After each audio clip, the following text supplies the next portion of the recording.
Eu me vejo sempre em você, poder ao povo preto, preto aportei. Eu me vejo sempre em você, poder ao povo preto, preto aportei. E aí, gente, o episódio de hoje é sobre soma, é sobre agregar, sobre conquistar espaços e sermos mais e sermos juntos.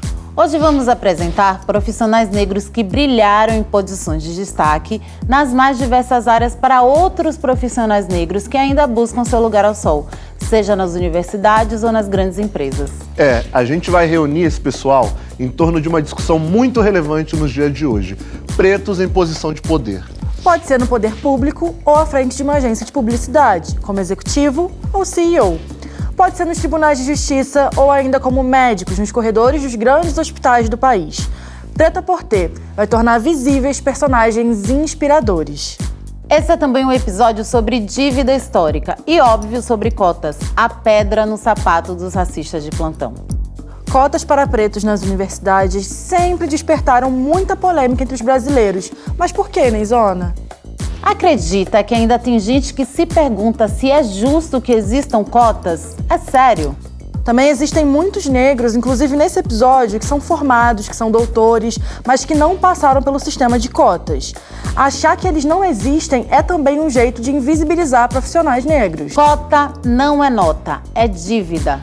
Muita bobagem é dita por aí a respeito dessa política. É preciso ouvir e entender os motivos. O nosso próprio presidente da República uma vez disse que o Brasil não tem dívida histórica com os descendentes dos africanos que vieram para cá obrigados, ou melhor, escravizados, e ainda assim conseguiram construir essa nação, que aliás é 54% negra. E sobre cotas e dívidas, tem uma amiga nossa que vai dar um papo retíssimo agora. Existe muita coisa que não te disseram na escola. Cota não é esmola. Experimenta nascer preto na favela pra você ver. O que rola com preto e pobre não aparece na TV. Opressão, humilhação, preconceito. A gente sabe como termina quando começa desse jeito. Desde pequena fazendo corre pra ajudar os pais. Cuida de criança, limpa a casa, outras coisas mais. Deu meio-dia, toma banho e vai pra escola a pé. Não tem dinheiro pro busão. Sua mãe usou mais cedo pra correr comprar o pão. E já que tá cansada, quer garota pro busão. Mas como ela é preta e pobre, o motorista grita não. E essa é só a primeira porta que se fecha. Não tem busão, já tá cansada, mas se apressa. Chega na escola, outro portão se fecha. Experimenta nascer preto, pobre, na comunidade. Você vai ver como são diferentes. Bem diferentes. As oportunidades. E nem venha me dizer que isso é vitimismo. Não bota a culpa em mim pra encobrir o seu racismo. E nem venha me dizer que isso é vitimismo, que isso é vitimismo, que isso é vitimismo. E nem venha me dizer que isso é vitimismo. Não bota a culpa em mim pra encobrir o seu racismo.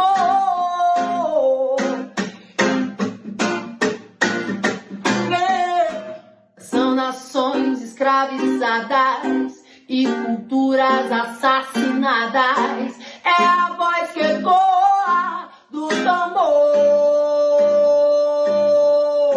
Chega junto, vem cá. Você também pode lutar e aprender a respeitar. Porque o povo preto veio para revolucionar. Não deixem calar a nossa voz, não. Não deixem calar a nossa voz, não. Não deixem calar a nossa voz, não. Revolução. Não deixem calar a nossa voz, não. Não deixem calar a nossa voz, não. Revolução. A minha inspiração para escrever Cota Não é Esmola partiu da necessidade de explicar para as pessoas que conviviam comigo, que vinham do mesmo ambiente de onde eu vim e que não sabiam da existência das cotas. E que às vezes tinham ideias muito errôneas sobre isso por não ter acesso à informação. Então a música Cota Não é Esmola veio muito mais no sentido de informar as pessoas sobre a existência das cotas e explicar para as pessoas que não concordam com as cotas que esse pensamento é racista, que esse pensamento é classista, que a gente não pode reproduzir esse tipo de pensamento, e explicando quais são os reais motivos para a necessidade de cotas, né? Então eu acho que essa foi a minha principal inspiração, informar pessoas. Bom, acho que agora todo mundo entendeu de um jeito bem diferente a urgência da reparação da dívida histórica através das cotas. Hélio, nossa repórter especial, está com os convidados desse episódio e vai dar um rolê com eles. Nina Silva, a diva do Black Money. Fala comigo, Nina. Oi, pretos lindos do estúdio, eu estou aqui no coração da Vila Madalena. Eu marquei aqui um encontro com duas mulheres incríveis, a Dariane, que é cientista social, e a Dayana, que é gestora ambiental e jornalista. Falaremos sobre o sistema de cotas e como tem sido a vida profissional das duas. Vamos nessa? Sou formada pela PUC São Paulo, me formei em Ciências Sociais, pelo ProUni. O que é o ProUni? É um programa de universidade para todos. É um programa que contempla alunos de escola pública, tem um recorte racial e econômico. Dentro da universidade eu comecei a trabalhar como arte educadora, relacionado a ciências sociais, ciências humanas também. Hoje, atualmente, trabalho no setor público, na junta comercial, com atendimento ao público e aos órgãos registradores de empresa.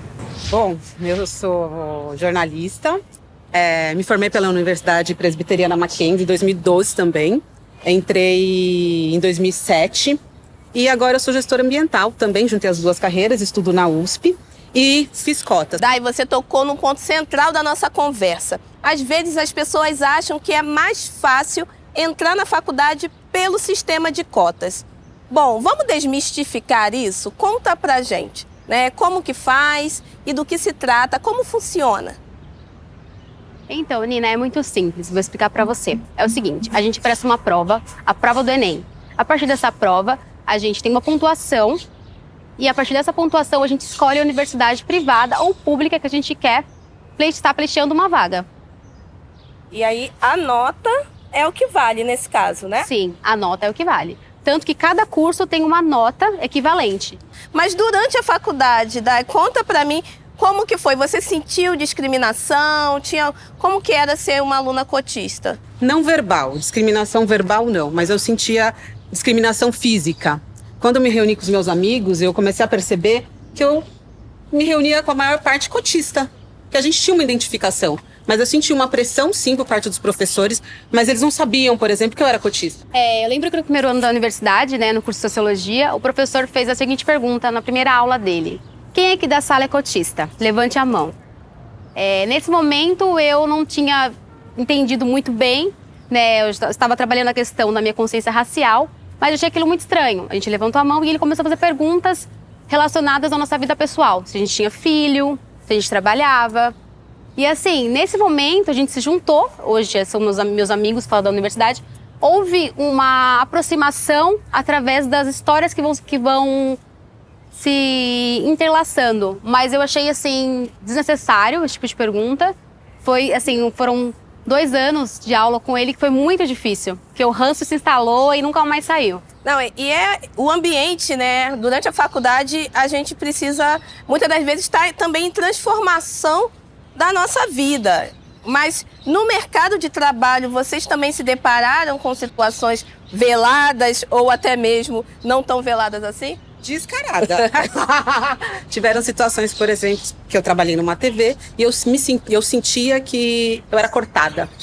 Me deram uma oportunidade lá e eu senti várias vezes, quando eu avançava um pouquinho, alguém me puxava para trás. Eu tava 2 passinhos, a pessoa me puxava e comecei a perceber, eu sofri muito, eu chorei muito. E tá numa TV, as pessoas falavam, Dai, você não pode sair, você tem que sofrer. Eu chorei muito quando eu tava lá, sofri bastante. E eles que perderam.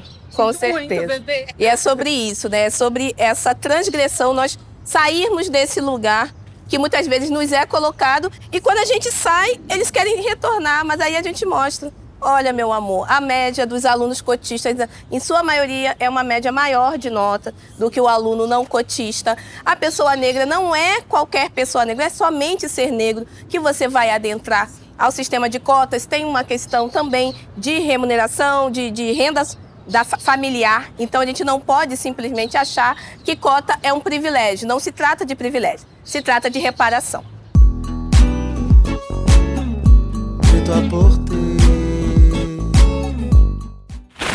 E nós vamos trocar experiências com uma CEO que é uma mulher negra. Ela está por trás aí de grandes nomes no mercado, marcas né, na área de eventos de marketing corporativo. As pessoas ainda se surpreendem quando encontram uma mulher negra em posição de poder, dona de agência como eu. Mas eu acho que o mundo cada vez mais está caminhando para que isso se torne cada vez mais normal. Eu sempre fui uma pessoa comunicativa, então meio que o perfil foi direcionado para jornalismo. Ao mesmo tempo, eu tinha um senso de justiça muito intrínseco aqui, do certo e do errado. E aí surgiu o direito. Mas no meu primeiro trabalho, que era na TV Bandeirantes, eu cuidava de programas ao vivo, né? E cuidava muito da relação dos patrocinadores com as situações, com as ações. E toda essa percepção foi me alinhando para o mercado publicitário. Acabou que eu segui a publicidade e fiz aqui, acredito, uma carreira de sucesso, atendendo grandes clientes. A posição que você tem socioeconômica privilegiada, ele te dá um conforto, mas as injustiças, elas estão estruturadas, né? Então, para isso, você precisa criar estratégias. Vou dar um exemplo. Eu vou apresentar um projeto. Eu entro em uma sala com pessoas brancas. A minha estratégia, no caso, é a segurança que eu passo daquilo que eu estou apresentando e que eu vou apresentar de uma forma consistente, né? Demonstrando total conhecimento daquilo que eu apresento. Essa é uma delas, mas existem muitas, tanto para a vida profissional como para a pessoal. Cabe a você entender e estar atento a todas essas situações.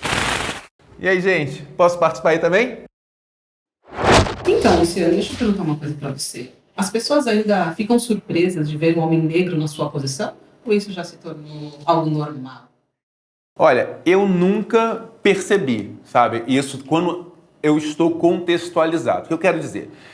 Dentro do meu trabalho, dentro das minhas reuniões, das relações com outras empresas, com outros parceiros, no contexto, eu não vejo nunca passei por um problema. Eu passo eu passo situações quando eu estou descontextualizado. Quer dizer, na época que, sou um pouco mais velho que vocês, que a gente andava de terno para trabalhar, eu já ia de um restaurante, eu já recebi chave de carro para estacionar, porque eu estou descontextualizado, as pessoas olhavam e falavam assim, é pouco provável que essa pessoa de terno seja um executivo, é mais provável que ele seja o guardador. Então isso já aconteceu. Já aconteceu também de eu estar entrando numa montagem de evento e ter lá um coordenador de montagem e eu chegar, ficar no canto, ele virar e falar para mim, ô negão, tá parado aí por quê? Pega essas caixas e carrega logo para lá. E eu falar nada, né? Eu só sorrir e ficar quieto no meu canto, porque estou ali descontextualizado para aquelas pessoas. Então, isso sim, agora isso tem tempo que não acontece, mas nas relações do dia a dia, quando a gente chega para as reuniões com os colegas de trabalho, eu nunca senti, não. Eu acho que quando você tem a pele mais clara, não é o meu lugar, mas aquilo acaba sendo mais disfarçado, aí tentam te colocar pro lado da branquitude, né? Você não é tão negro assim, você deve ter escutado muito várias vezes sobre isso. É tão sutil e a sutileza, ela talvez seja a coisa mais perigosa nessa hora, né? Ver esses profissionais pretos brilhando na área de comunicação é muito legal. Nessa escalada ao poder é preciso garra. Mesmo com diploma universitário e pós-graduação, é como se a gente tivesse que ser 2 vezes melhor em tudo, já dizia Mano Brown. Pois é, imaginem quando isso se torna político. Quando uma pessoa negra efetivamente alcança o poder público e se propõe a transformar um país como o Brasil. A gente conversou com uma das mulheres mais importantes na política do país. 15 de novembro, eleições. Dia muito importante e estou indo agora encontrar a mulher negra mais poderosa do Brasil. Ela é uma mãe maravilhosa, mas ela não está em casa. Ela está no Congresso, o nome dela é Benedita da Silva. Eu me vejo sempre em você, poder ao povo preto, preto a poder. Eu me vejo sempre em você, poder ao povo preto, preto a poder. Eu me vejo sempre em você, poder ao povo preto, preto a poder. Benedita, como é que você vê, nesse momento, todas essas movimentações envolvendo a mulher negra no mundo? Estados Unidos, você no Brasil, você foi precursora. Você, para nós, você é o nosso exemplo. O que te fez ter essa vontade e desde quando você sentiu que você tinha que ser a Benedita da Silva? Você sabe que eu trago essa marca nesses 40 anos de vida pública, o que eu tenho feito é realmente levantar a nossa bandeira, né, de combate ao racismo, de igualdade, contra essa violência à mulher, procurando dar oportunidade para a nossa juventude negra. Então sempre foi esse trabalho. E nós vamos no nosso crescente, né, com tantas coisas ruins que vieram acontecendo, assassinato de Marielle, essa população negra morrendo a cada dia, nossa juventude, parece que a gente está num túnel que não tem fim e a gente não dá um basta nessa situação. Então, Benedita, qual a importância do resgate da realeza negra no Brasil? Primeiro porque é direito. Primeiro porque nós temos que chegar. E nós é que vamos mudar. Se não investir nessa população negra, não haverá mudanças. E nós estamos fazendo mudanças. Nós estamos fazendo levantes, que foram levantes feitos antes, né? De Zumbi dos Palmares no Brasil. Estados Unidos, nós estamos vendo na evolução. E lá eles nem são maioria. Quando eu apresentei a lei Aldir Blanc, eu apresentei essa lei exatamente olhando o que a nossa comunidade negra vinha produzindo. Eu nunca vi coisa tão espetacular. Nós estávamos assim num crescente no teatro, no show fantástico. E eu disse, meu Deus, e agora? E essa gente, na hora que eles começam, que eles crescem exatamente nesse momento, vem a pandemia e aí começa a fechar tudo. Eu disse, não, a gente tem que fazer para todo mundo e a gente vai colocar todas as nossas atividades. Monumento, memorial, Vidas Negras Importam. Nós temos uma janela no nosso Prêt-à-Porter para as pessoas votarem, porque você não acha que o negro merece ter uma memorial, ter um espaço de memória? Porque dizem que o Brasil não tem memória. Não, a memória nós precisamos resgatar nos símbolos que representam não só a luta, mas as vitórias que nós tivemos. Porque parecerá que negro não ficou apenas escravo, não reagiram. Nós reagimos e tanto reagimos que nós conseguimos, com nossas lutas, com nossas pressões, né, acabar com a chamada abolição, entre aspas. Então, esse monumento será um monumento de resgate histórico da população negra. A gente tem que ter museu, a gente tem que ter peças colocadas dos nossos passados. Nós temos coisas riquíssimas em vários estados do Brasil. E é uma batalha que a gente já faz. Queria até lhe dizer isso, que a gente batalhou lá pelo Valongo e a gente continua batalhando e é um compromisso que eu tenho de resgate. Nós temos com você, então. E como parlamentar, como congressista, deputada federal, já botei muitos recursos para que a gente tenha esse museu, para que a gente tenha memorial, para que a gente tenha os monumentos, para que a gente tenha tudo. Amém. Como nós fizemos ali com a estátua do Zumbi, né, na abolição, mas nós queremos muito mais. Nós merecemos muito mais. E a história do Brasil está no fato de resgatar todo esse histórico, né, esses documentos, e tudo que nós temos. E nós temos esse direito. Não só nós negros temos direito, o Brasil tem esse direito. Perfeito, muito obrigada. A eleição, eu quero que você vá em frente, coloque teus projetos, leia Aldir Blanc, ajude nós na fita. Obrigada, gente. Nossa, que poder essa entrevista com a Benedita. E por falar em poder, se preparem, porque o quadro Tela Porter traz aqui para o estúdio uma deusa, doutora Lívia Vaz. Gente, a doutora Lívia é uma das 100 pessoas negras mais influentes do mundo. Tudo isso por se destacar na luta contra o racismo no sistema jurídico e fora dele. Doutora Lívia, querida, bem-vinda. Conta pra gente como enxerga as perspectivas para a mulher negra no âmbito profissional em 2021. Eu ainda enxergo como uma trajetória solitária, eu diria, né? Quando nós falamos em solidão da mulher negra, não é apenas uma solidão afetiva, ela é uma solidão também institucional. especialmente quando essa mulher ela ocupa espaços de poder e decisão, que são tão raros, né, para mulheres negras. Então eu tenho dito que ser uma mulher negra no sistema de justiça brasileiro, numa sociedade estruturalmente racista como a nossa, é ser uma exceção que confirma essa regra de exclusão de pessoas negras, em especial mulheres negras, desses espaços de poder e decisão. Doutora Lívia, quais as maiores dificuldades você enfrentou até chegar na promotoria? O racismo institucional é uma grande dificuldade, né? Eu digo que dos 16 anos de carreira, eu passei quase 12 tentando provar ser a promotora de justiça, né? Sempre vinha aquela pergunta, cadê a promotora de justiça? Mas é você que vai me atender? Então, esse estranhamento de um corpo negro feminino ocupando esse lugar. Quando nós falamos em mulheres negras, são apenas 6%.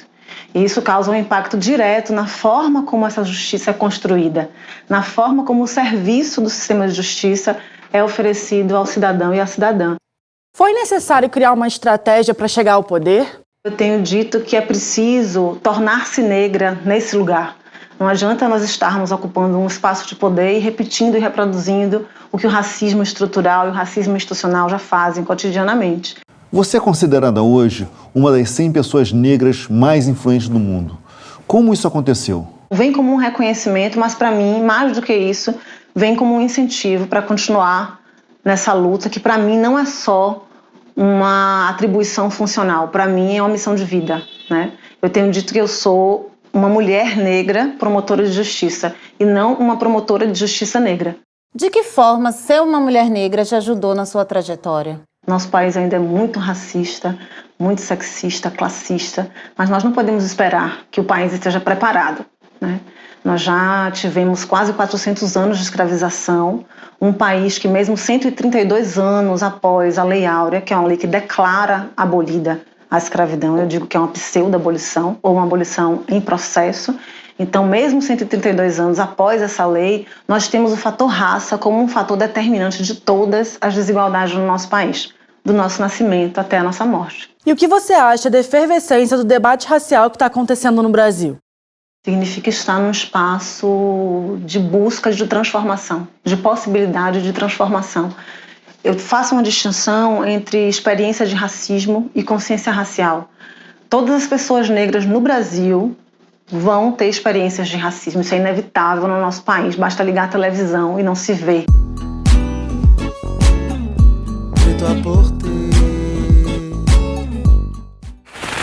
E, para subir ainda mais a cotação desse episódio, uma super executiva pós-graduada em Harvard, meu amor, que já esteve à frente de marcas como Tiffany e a Lacoste no Brasil. Oi, pessoal do estúdio. Estou aqui agora no Preta por T. Vou entrevistar uma diva do mercado corporativo, Rachel Maia. Oi, Thay. Oi. Gente, não é chique? Olha só, tem um negro lindo, maravilhoso deste, apresentando aqui com Preta por T. Ai, eu acho o máximo, Thay. Tá mais chique do que nunca. Rachel, e qual foi a sua formação acadêmica? Bom, eu me formei em Ciências Contábeis. Eu sou uma contadora. E aí depois fui trabalhar em empresas de contabilidade junto com meu irmão, em escritórios de contabilidade. Fiquei por uns 2 anos aproximadamente. E aí eu comecei meu universo em multinacional.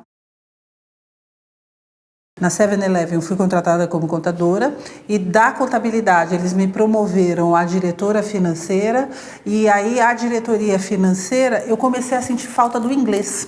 Então meu turning point foi uma decepção que eu sentia comigo mesma. E aí eu peguei, pedi a conta, eles foram muito generosos comigo, eles me pagaram toda a minha rescisão e eu apliquei em mim mesma. Eu fui para o Canadá, fiquei por 1 ano e meio estudando inglês.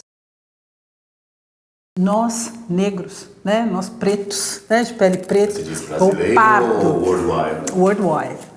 Nós temos uma responsabilidade que vai beyond, né? Não vai só na minha responsabilidade de ser presidente, de fomentar o sucesso daquela empresa. Nós temos a responsabilidade de inspirar.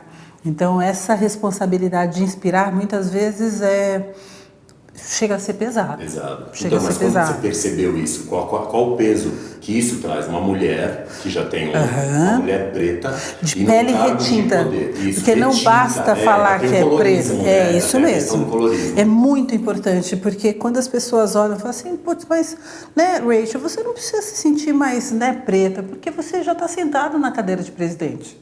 Eu ouvi diversas vezes isso, né? Então, as pessoas, elas confundem, né? O poder versus o que você é. Não, eu sou preta. Para, pelo amor de Deus, do que você está falando? Mas eu vi também muita oportunidade. Eu tenho que ser honesta e correta também nesse universo. As pessoas, elas questionavam muito. Elas queriam entender o que era ser a única. Como que eu me sentia? Quantas vezes eu fui para o quarto de hotel, porque diversas vezes eu era a única e as pessoas não sabiam entender bem ou receber bem a única, eu ia chorar sozinha no hotel, sabe? Porque as pessoas não sabiam como lidar com isso tudo. E não é bom ser única. Eu já passei por situações no Brasil, já passei por situações na Dinamarca, na França, na Suíça. Então já passei muito no Brasil, mas eu passei de forma, às vezes, subliminar fora. Sim. E aí, quando é subliminar, você fica assim, mas não é tão ruim, sabe? Será que é comigo? Não, então vamos fazer a coisa acontecer. Então, hoje, de forma mais clara, as pessoas estão entendendo a necessidade do letramento, da diversidade, da inclusão, porque alguém lá de cima, chamada BlackRock, que é a maior corretora que existe, investidora, falou assim, então, se você não entender mais sobre diversidade e inclusão, aquele report, aquele step que você precisa, então, não vai ter, tá fora. Então, é necessário hoje você entender sobre diversidade e inclusão.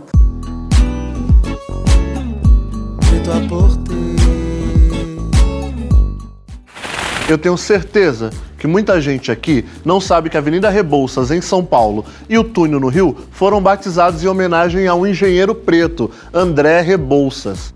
O André Rebouças era filho de um conselheiro do Império e estudou engenharia militar no Brasil para depois se especializar no exterior, o que no século XIX era ainda mais raro. E vocês sabiam que muito antes do Obama, o Brasil já teve um presidente negro? Nilo Peçanha, que é considerado o primeiro presidente afrodescendente do Brasil. Ele não foi eleito, mas assumiu o cargo após a morte de Afonso Pena em 1909. Pois é, né? O colonialismo conseguiu embranquecer e invisibilizar alguns de nossos ídolos. Ou alguém aí se lembra de Nilo Peçanha, citado na escola como um homem negro? Outro homem negro de cotação alta que foi embranquecido por esse sistema foi o grande Machado de Assis. Ele viveu entre 1839 e 1908. Machado escreveu diversos romances fundamentais para a literatura brasileira, como Dom Casmurro e Memórias Póstumas de Brás Cubas. Sim, Cipó. Foi ele quem fundou a Academia Brasileira de Letras em 1897. E foi seu primeiro presidente, é mole? Machado de Assis era preto, minha gente. Bem-vindos ao novo normal. E não podemos nos esquecer das mulheres. O que foi Carolina Maria de Jesus, gente? A primeira best-seller negra brasileira. Uma coisa linda. Só esse livro aqui, O Quarto de Despejo, de 1960, foi um sucesso imediato, traduzido para 29 idiomas. Teve continuação do livro, onde ela foi uma das primeiras a descrever o lugar da mulher negra dentro da sociedade brasileira. Todas as suas obras são extremamente relevantes para o Brasil. Mas a gente também não ouve falar muito de Carolina Maria de Jesus nos livros da escola. E de Antonieta de Barros, minha gente? Muito menos. Ela foi, em 1935, a primeira deputada negra da história do Brasil em Santa Catarina. Uma verdadeira estrategista. E vamos também falar de mulheres negras no presente e no futuro. Bom, eu sou filha do Birajara Fidalgo e da Alzira Fidalgo. Ambos criaram, nos anos 70, o TEPROM, que é o Teatro Profissional do Negro. Eu já era empoderada, assim, né, desde criança, né? Desde criança que eu tinha consciência racial, eu tinha acesso às informações em relação à nossa procedência, como nós chegamos aqui, né, e dessa questão histórica toda, e da importância, né, do negro na construção da sociedade brasileira. No final do ano 2000, em outubro do ano 2000, eu fui para a Alemanha, fui morar em Munique, né? Eu fui para estudar alemão, na verdade. Comecei a assistir às aulas como aluna ouvinte, inicialmente, na Escola de TV e Cinema de Munique. E, obviamente, naquela época, eu era o único corpo negro ali, naquele espaço. Eu não percebi um lugar assim, de opressão ou de xenofobia ou qualquer coisa do tipo. Muito pelo contrário, assim, eu me senti bem-vinda ali naquele lugar, obviamente, mas também tinha uma certa exotificação, assim, sabe? Eu considero o cinema brasileiro racista, muito racista. Inclusive, eu não entendo nem a nomenclatura cinema brasileiro, porque está mais para um cinema pseudo-europeu do que brasileiro, porque se a gente para pensar, né, se a gente para ver, para assistir os filmes, né, principalmente esses últimos filmes da retomada do cinema, né, que aconteceu ali no meados dos anos 90, são filmes muito brancos. E são filmes que, assim, a verdade é que eles não tiveram uma grande projeção, com raras exceções. E justamente os que tiveram uma projeção muito grande, como é o caso do Cidade de Deus, são filmes que mostram uma realidade, né, brasileira, ou seja, caras pretas, mestiças, pardas, né, no protagonismo. Porque as pessoas fora do Brasil, todas sabem que o Brasil não é branco. A mídia aqui no Brasil, até pouquíssimo tempo, sempre fez questão de perpetuar, né, esses lugares, né, de bandido, de prostituta, ou de empregada doméstica, ou de escravo, né, novelas inteiras foram produzidas ao longo de todas essas décadas sem pessoas pretas, ou então quando aparecia um preto, entrava e saía. Né, não tinha uma família, não tinha um nome, ou era empregada. Tipo, que um país, né, uma nação quer dizer quando o seu audiovisual é excludente dessa maneira? Olá, meu nome é Marimília Pita, eu sou oncohematologista pediátrica, sou membro fundador da Global Alliance of Sickle Cell Disease Organizations. Fundamos essa organização internacional em janeiro de 2020, um pouquinho antes da pandemia, em Amsterdã. Também sou fundadora da ONG Lua Vermelha, uma ONG direcionada aos pacientes falciformes. Faço parte do departamento de hematologia do Hospital Samaritano, mas a minha história eu acho que iniciou um pouco mais cedo no ensino médio. Eu sempre fui a única negra no colégio desde sempre. E no Bandeirantes isso parece que ficou uma coisa mais evidente. Ali só tinham filhos de grandes empresários, né, de famílias muito ricas, famílias tradicionais de São Paulo. A sensação que eu tinha é que era politicamente correto eles serem amáveis comigo, me incluírem, mas existia uma evidência, porque afinal de contas eu não tinha nenhum semelhante ali, né? Então eu era uma coisa meio fora, né, da estrutura toda e chamava atenção porque eu era filha de médico, minha família sempre, meus pais foram sempre muito participantes. O maior desafio não existe, porque é um desafio diário, o desafio de qualquer mulher preta, o dia a dia a gente realmente tendo que se impor. Especificamente na minha área, eu tomo como a surpresa. Eu trabalho no SUS e também trabalho no serviço privado. A minha especialidade é uma especialidade de pacientes muito graves. Então, assim, da hora que me chamam, a família realmente fica toda esperando para saber qual vai ser a conduta, qual é o diagnóstico e o que vai acontecer a partir dali. Então, é claro, a gente não precisa ter muita percepção que na hora que eu entro no quarto é um susto estampado na cara de todos, né? Então, eu tenho que quebrar aquela situação e a gente acaba que já no fim, depois de 32 anos de formada, a gente já sabe como fazer. Mas a sensação que eu tenho é que a gente sempre acaba tendo que provar que é o melhor e que vai saber fazer tanto quanto um profissional branco.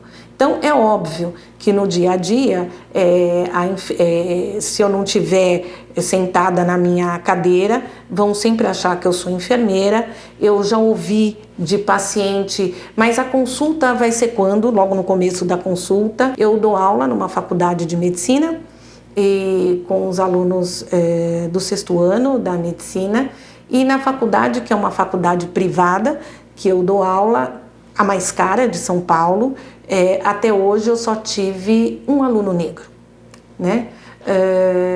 E essa aluna negra não era FIES, não era nada, ela não era bolsista, nada, ela realmente vinha de uma família que tinha condições e era a mais brilhante da turma, né? Ela era até chata, porque ela sabia tudo sempre, né? Então eu via que as pessoas até se incomodavam com ela, porque assim, ela respondia tudo.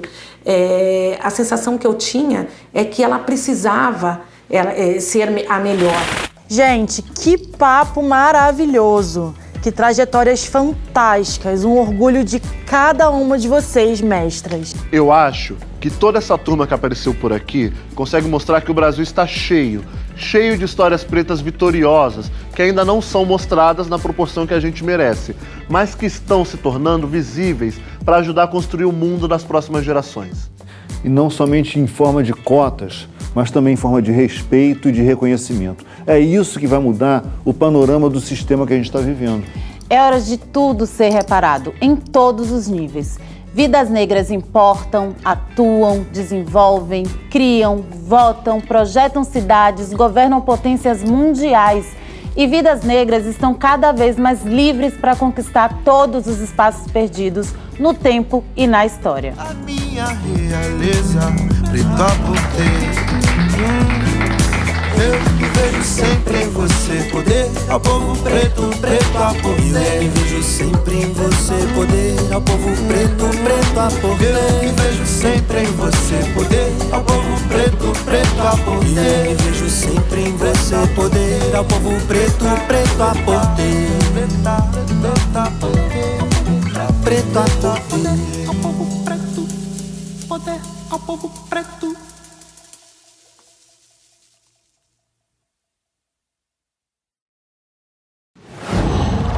Qual